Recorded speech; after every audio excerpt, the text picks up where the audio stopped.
tardes, hermanos, ¿cómo están? Qué bueno poder compartir nuevamente este tiempo juntos, poder compartir nuevamente un poco de la palabra de Dios, poder reflexionar sobre ella y que juntos podamos estar eh, aprendiendo y desglosando un poquito más. Hoy continuamos con capítulo 10 de Lucas, a partir del versículo 17 hasta el versículo 24. Les recuerdo que continuamos con la misión de los 72, ¿sí? La semana pasada habíamos visto que Jesús les daba ciertas advertencias y ciertas precauciones que debían tomar y ciertas instrucciones también que debían tener y considerar para el envío, para la misión y para todo lo que es respectivo al camino y al cómo comportarse para la predicación y la expansión del reino de Dios. Así que comenzamos con la lectura y después vamos trabajando un poquito en los temas principales. Entonces estamos en Lucas capítulo 10, versículos 17 a 24. Y dice así: Cuando los 72 regresaron, dijeron contentos: Señor, hasta los demonios se nos someten en tu nombre. Yo veía a Satanás caer del cielo como un rayo, respondió él. Sí, les he dado autoridad a ustedes para pisotear serpientes y escorpiones y vencer todo el poder del enemigo. Nada les podrá hacer daño. Sin embargo, no se alegren de que puedan someter a los espíritus, sino alégrense de que sus nombres están escritos en el cielo.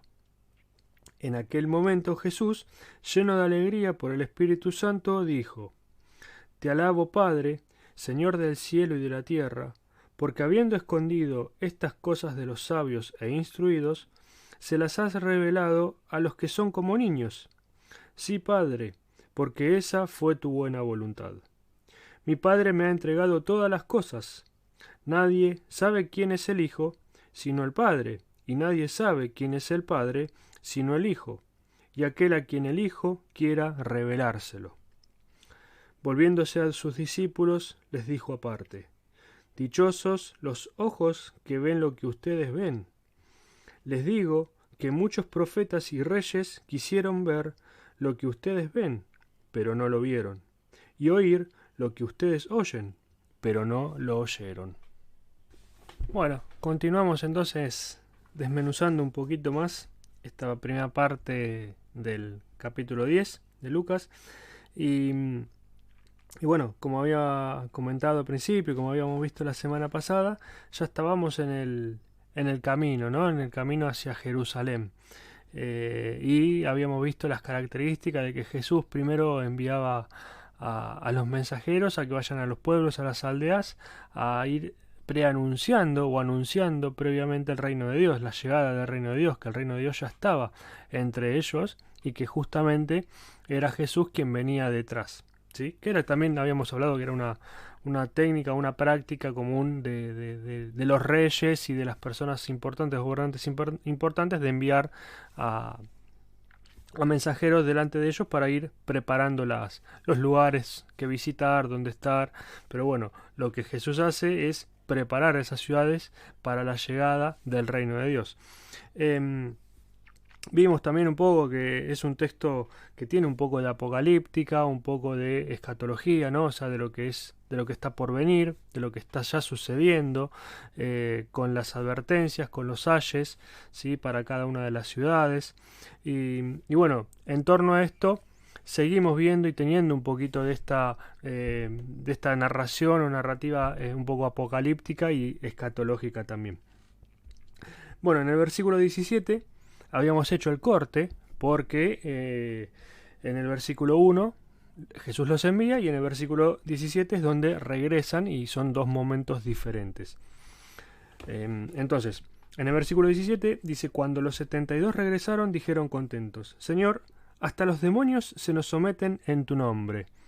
Sorprendidos, le comentan a Jesús, le comentan a Jesús lo que ellos habían logrado, lo que ellos habían hecho por el poder de Dios.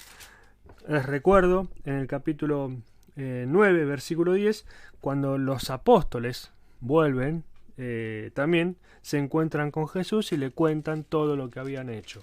¿sí? Esta cuestión de al finalizar la jornada, al finalizar el día o al finalizar la misión, el viaje, de poder rever y revisar todas las cosas que han sucedido. De hecho, cuánto nos pasa a nosotros en el ambiente normal de nuestra vida, que cuando nos vamos de vacaciones o cuando nos vamos a algún lado y volvemos, solemos contar las cosas que nos pasaron, ¿sí? Y lo mismo llevado al plano de la misión, cuando salimos como iglesia o cuando vamos a visitar a alguien y cuando nos encontramos de vuelta con alguien, le contamos lo que nos pasó, lo que hizo el Señor, lo que pasó después de una oración, lo que pasó después de una alabanza, ¿sí? Contamos todas esas cosas que también son parte de nuestra nutrición y de nuestro alimento dentro de la misión, ¿sí? A ver, salimos, ¿sí? Con un montón de recomendaciones del Señor, como por ahí salieron los 72, con un montón de advertencias también, ¿sí? Cuidado que los mando como ovejas en medio de lobos.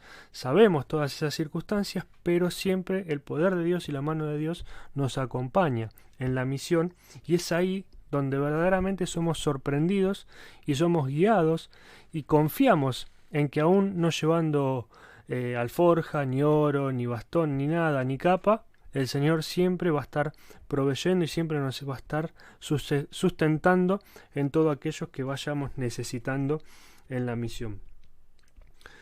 En versículo 18 dice: yo veía a Satanás caer del cielo como un rayo, respondió él. Sí, les he dado autoridad a ustedes para pisotear serpientes y escorpiones y vencer todo el poder del enemigo. Nada les podrá hacer daño. Es interesante que muchas veces tomamos este versículo bíblico, o por lo menos como yo lo interpretaba antes o hace algunos años atrás, lo interpretaba como que Satanás tenía el poder y era como un rayo, ¿no? Entonces por ahí estaba la suspicacia de que, o el pensamiento, ¿no? De que cada vez que caía un rayo o en la figura del rayo estaba Satanás allí representado.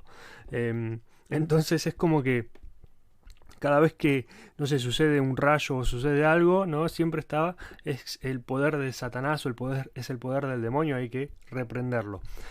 Pero sin embargo, lo que quiere acá mostrar es que, o lo que se nos está, lo que Lucas quiere representar, es precisamente al revés, es el poder de Dios en los discípulos, ¿sí? Haciendo caer el poder de Satanás, ¿sí?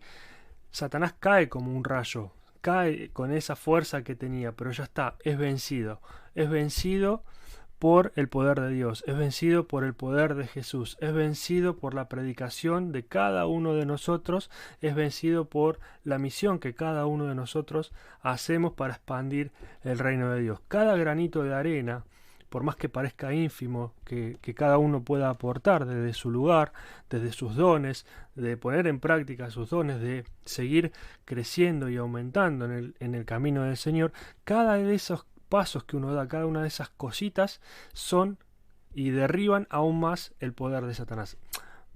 Más allá de que Satanás ya está vencido. Con la muerte y la resurrección de Jesús, ya Satanás está vencido. Ya está. Jesús triunfó sobre él. Ya está. Pero estos versículos nos recuerdan eso, que el poder del Señor puede mucho más, valga la redundancia, pero más que nada quisiera decir, venció al poder de Satanás. Y en esta figura del rayo es como está cayendo todo ese poder que tenía el mundo en tinieblas, o tenía a todas las personas de todas esas ciudades donde fueron a expandir el reino de Dios en tinieblas y en oscuridad, ¿sí? Estaban cegadas por el pecado, por la codicia, por la avaricia. Bueno, todas esas cosas Jesús ve cómo están cayendo, cómo están quebrándose, y el reino de Dios se instaura y se restablece en ese lugar. Mismo en nuestras vidas, cuando somos alcanzados por el amor de Dios, cuando somos alcanzados por el poder de Dios, y también a otras personas a las cuales nosotros les transmitimos el mensaje y la palabra del Señor. Y esto lo vemos reflejado más, o este contraste lo vemos más en el versículo 19 con la afirmación que Jesús hace, que dice: sí, les he dado autoridad a ustedes para pisotear serpientes y escorpiones y vencer todo el poder del enemigo. Nada les podrá hacer daño. Satanás cae porque nosotros predicamos el Evangelio. Satanás cae porque nos arrepentimos cada día de nuestros pecados. Satanás cae porque no le damos más lugar, porque nuestro corazón se empieza a llenar aún más del amor del Señor. Y todas estas acciones, por más que parezcan pequeñas o individuales, como dije al principio, son grandes acciones en el reino de Dios. Luego continúa en el versículo 20: sin embargo, no se alegren de que puedan someter a los espíritus, sino alégrense de que sus nombres están escritos en el cielo. Y acá un poco es lo que les hablaba acerca de la narrativa apocalíptica, de la escatología, ¿sí? Y Lucas remarca estas cosas y hace referencia al Antiguo Testamento también. Sí, bueno, el tema de la caída de los ángeles, la caída del dominio de Satanás, obviamente también referencia un poco a Génesis. Y esta parte, y este versículo donde se menciona el libro de la vida, también es mencionado en Éxodo 32, capítulo 32, perdón, me trabé. Éxodo, capítulo 32, versículos 32 y 33, Isaías 4.3, Salmo 69, 27 y 28, ¿sí? También, bueno, obviamente repetidas veces en Apocalipsis. Entonces, y de hecho, bueno, no sé cada uno cómo hace, pero en la oración de fe, en la oración de entrega, siempre oramos por esto, ¿no? Para que nuestro nombre o el nombre de aquella persona que se entrega al Señor esté escrita en el libro de la vida, ¿sí? Hay una gran tradición judía atrás de esto, de los justos que van a estar en el libro de la vida y los injustos que van a ser borrados de ella, ¿sí? Entonces acá vemos esta figura de apocalíptica y de escatología, de lo que está por venir o de lo que sucederá, ¿sí? De quiénes quedan y quiénes nos quedan. Hay esta figura, estas imágenes detrás de la narración de Lucas. Y este concepto judío del Antiguo Testamento, ¿sí? También está cimentado en la tradición cristiana, como les mencioné en el Apocalipsis, ¿sí? En el Apocalipsis se va a repetir varias veces, así que es algo que no es desconocido para la época y es algo que debemos de atesorar, que por así decirlo, no maravillarnos tanto de las cosas que podemos lograr, que el Señor nos permite que podamos lograr, sino más que nada poder disfrutar y reconocer de su salvación, ¿sí? Los logros y las cosas que el Señor nos permite disfrutar y contar a los demás tienen que ser para transmisión del reino todavía más, para ser de testimonio de aquello que Dios hace por medio de nosotros, como nosotros, siendo vasijas de barro, Él nos utiliza para seguir transmitiendo y nos permite ver y conocer estas cosas, muchas veces que a nosotros se nos parecen ocultas, que bueno, es un poco lo que viene en en los versículos siguientes. Se nos habla un poco de la revelación y de conocer cosas que por ahí otros tienen los ojos nublados, la visión nublada, ¿sí? Pero todo eso no tiene que ser para nosotros vanagloriarnos, sino precisamente para testificar aún más del reino de Dios y agradecer aún más por la salvación y agradecer aún más por lo que el Señor hace con nosotros y cómo nos utiliza por medio de nosotros. En el versículo 21, siguiendo un poco esto de la alegría y del júbilo y del reconocimiento frente a Dios por todas las cosas y por todo lo vivido, ¿sí? Es Jesús quien hace una oración. Y dice: en aquel momento Jesús, lleno de alegría por el Espíritu Santo, dijo: Te alabo, Padre, Señor del cielo y de la tierra, porque habiendo escondido estas cosas de los sabios e instruidos, se las has revelado a los que son como niños. Sí, Padre, porque esa fue tu buena voluntad. Este canto de júbilo, este canto de alegría, ¿sí?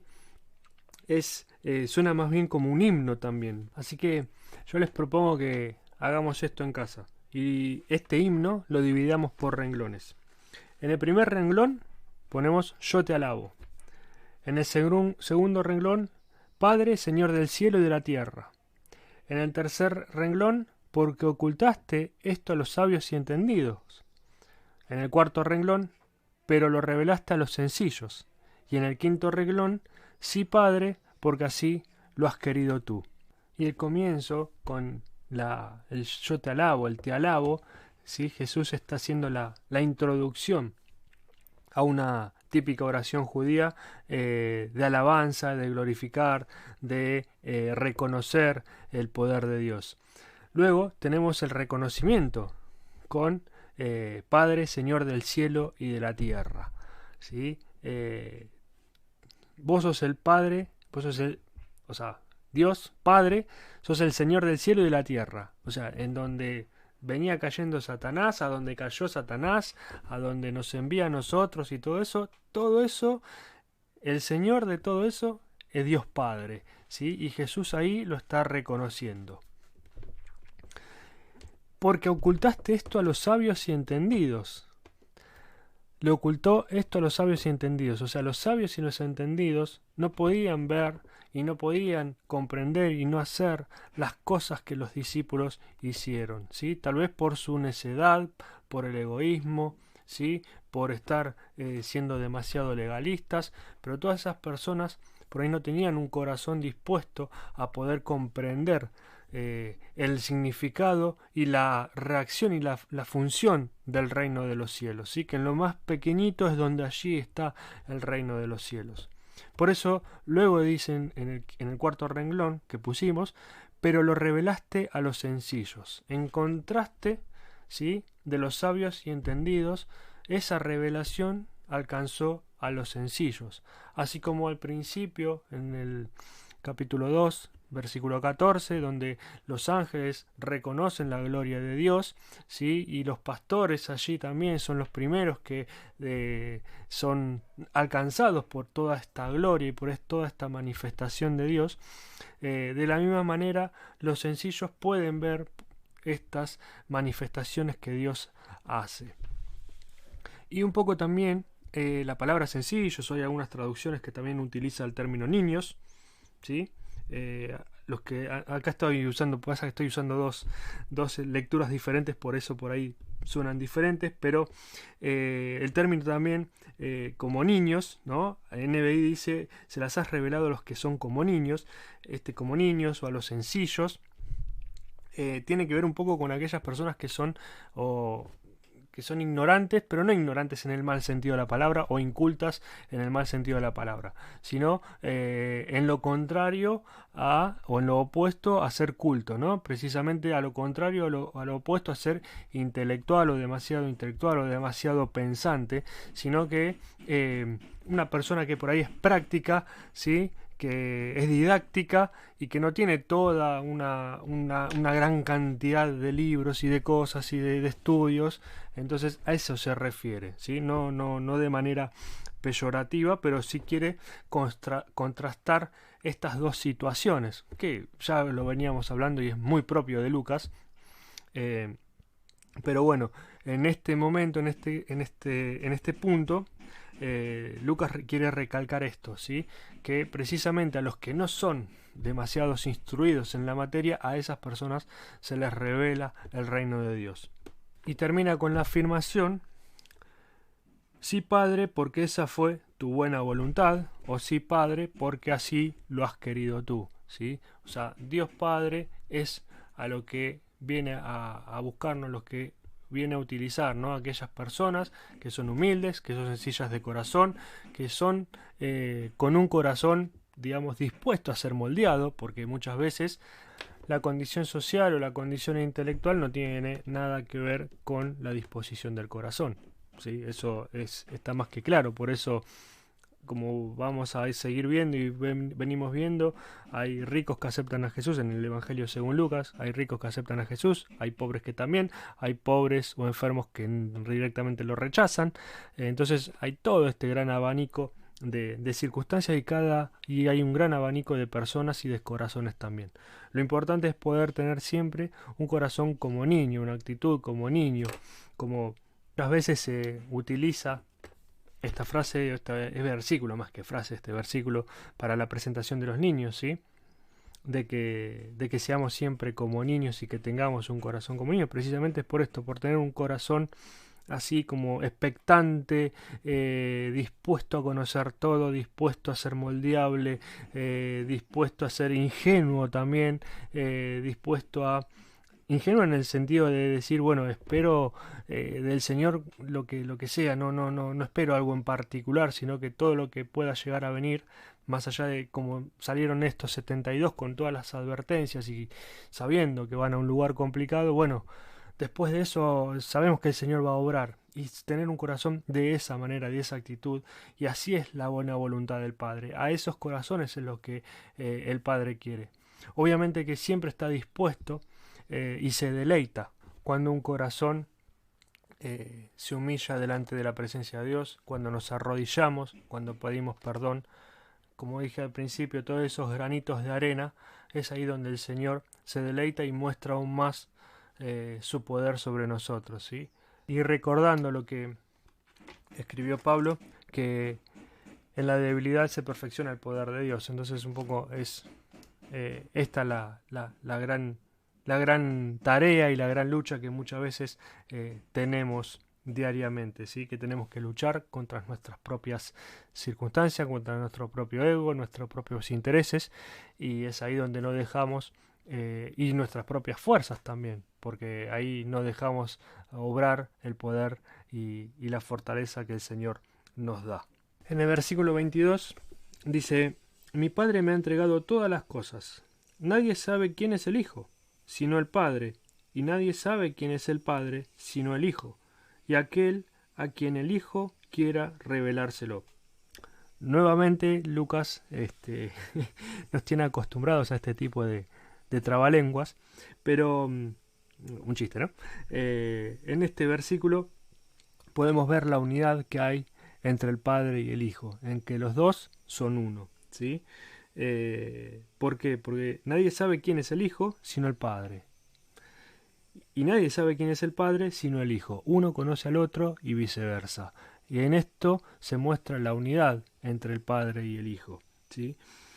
Y también el que conoce al Padre, o el que conoce estas cosas, es aquel a quien el Hijo quiera revelárselo. O sea, aquel a quien Jesús quiera revelarle, quiera mostrarle quién es el Padre. Y siguiendo la temática del versículo anterior acerca de la revelación, de aquello a quien Dios quiere revelar las cosas, ¿sí? A los que son como niños, como ya lo hablamos, a los que son con un corazón sincero, dispuesto, sencillo, humilde, ¿sí? Esto también es a quien es una revelación más y es parte de este revelar, de esto que les comentaba al principio de la escritura apocalíptica y escatológica, ¿sí? Que muchas veces no significa solamente descubrir algo que estaba oculto, la revelación, el revelar algo que está oculto, sino que es precisamente iluminar un hecho cuyo verdadero carácter se encuentra oculto. O sea, es y traer más luz o traer luz sobre alguna verdad que está oculta, ¿sí? Muchas veces sabemos que la verdad de Dios está, pero la tenemos oculta. Entonces, esta revelación nos trae esa luz y ese faro y esa iluminación sobre aquello que Dios nos quiere mostrar, ¿sí? Entonces, no solamente es sacar a la luz algo, sino traer luz sobre una verdad que se encuentra oculta, que tal vez se encuentra oculta en nuestra vida, que se encuentra oculta en nuestro entorno, en nuestro lugar, en la misión a la que llevemos, ¿sí? Es llevar esa luz e iluminar sobre esa verdad que proviene de Dios. En versículo 23 dice: volviéndose a sus discípulos, les dijo aparte: dichosos los ojos que ven lo que ustedes ven. Les digo que muchos profetas y reyes quisieron ver lo que ustedes ven, pero no lo vieron, y oír lo que ustedes oyen, pero no lo oyeron. Y una vez más, Jesús les está reforzando esta idea de, con el dichosos, ¿no? Felices ustedes, alégrense en ustedes, porque están viendo cosas que los poderosos y que gente por ahí que no tiene el corazón dispuesto como ustedes, no lo puede hacer, ¿sí? Que necesita quebrantarse humillarse, reconocer al Señor como reconocer a Dios como Señor y Salvador de su vida, ¿sí? Y ellos ya lo están viviendo, ellos ya están en ese camino, ya están junto con Jesús, viendo las cosas que Jesús hace, viendo las cosas que Jesús ve, ¿sí? Por valga la redundancia, y también no solo eso, no solo viendo, sino participando, porque Jesús los hace partícipes, porque Jesús los envía delante de Él, les da el poder y la autoridad para hacer las cosas. Entonces, ¿qué tomamos para nosotros?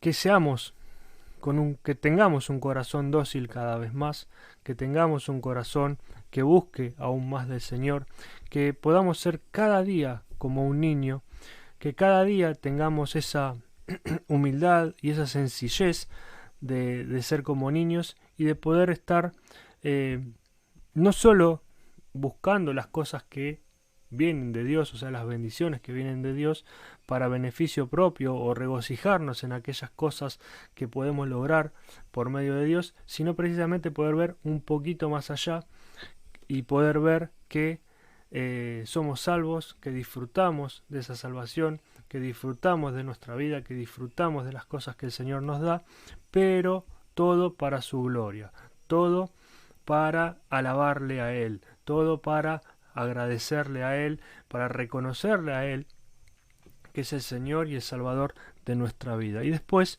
como en toda misión, pedir la dirección del Señor y dejarnos guiar. Si tenemos que salir sin nada, iremos sin nada. Si tenemos que salir con alguna preparación, iremos con alguna preparación. Pero en el medio, dejarnos disfrutar y dejarnos sorprender por el Señor para que cuando volvamos podamos estar contando todas las maravillas y sean de testimonio aún más para la edificación de la iglesia, de un prójimo, del hermano, de un compañero, etcétera, lo que sea, todo es para gloria de Dios. Así que bueno, hermanos, la semana que viene continuamos también con la temática del camino, porque entramos en la parábola del buen samaritano y allí, bueno, ya vamos a tener algunas cosas particulares que pasan en el camino, como ya por ahí lo veníamos hablando de las dificultades que tenía el camino en cuanto a los ladrones y todo eso. Bueno, no me quiero adelantar demasiado, pero ya la semana que viene vamos a estar viendo en la parábola del buen samaritano, Lucas 10, versículos 25 al 37. Así que, bueno, lo que sí, bueno, les espero poder, sinceramente, me sincero con todos ustedes, no estoy teniendo el tiempo para poder hacer la distribución de los versículos bíblicos y continuar con la lectura comunitaria, así que bueno, espero esta semana poder organizarme un poquito más y poder distribuir los versículos para que volvamos a la práctica de la lectura comunitaria. Así que bueno, hermanos, muchísimas gracias y Dios los bendiga grandemente.